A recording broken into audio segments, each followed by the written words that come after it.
2024 সালে জুলাই অভ্যুত্থানে বাংলাদেশে ঘটে যাওয়া একের পর এক ঘটনার যেন পুনরাবৃত্তি হচ্ছে নেপালে। বিক্ষোভ, সরকার পতন, গণভবনে লুটপাটের পর এবার নিজ হাতেই রাস্তাঘাট পরিষ্কারের কাজে নেমেছেন একদল তরুণ। 2 দিনের বিক্ষোভের ধ্বংসযজ্ঞের চিহ্ন মুছে দিতে কাজ করছেন বেশ কিছু স্বেচ্ছাসেবী তরুণরা। পুড়ে যাওয়া সড়ক, ভাঙচুর করা সরকারি বেসরকারি ভবন সবই তাদের হাতে পরিষ্কার হচ্ছে। সাধারণ মানুষ এই উদ্যোগকে সাহসী হিসেবে দেখছেন। অন্যদিকে জেনজিরা দাবি করছে, আন্দোলনে ঢুকে ধ্বংসযজ্ঞ চালিয়েছে অনুপ্রবেশকারীরা। যেসব তরুণরা একদিন আগেই রাজপথে স্লোগান দিচ্ছিল, আজ তারা নিজেরাই দেশের জন্য কাজ করছে। 1 বছর আগে বাংলাদেশের রাজপথেও একই দৃশ্য দেখা গিয়েছিল। নেপালের জনগণ বলছে, 2 দিন আগে যারা উত্তাল করেছিল রাজপথ, আজ তারা নিজেরাই দেশের রাস্তাঘাট পরিষ্কার করছে।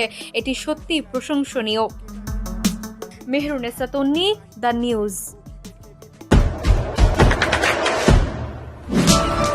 দেশে দেশে সবার সাথে দ্য নিউজ।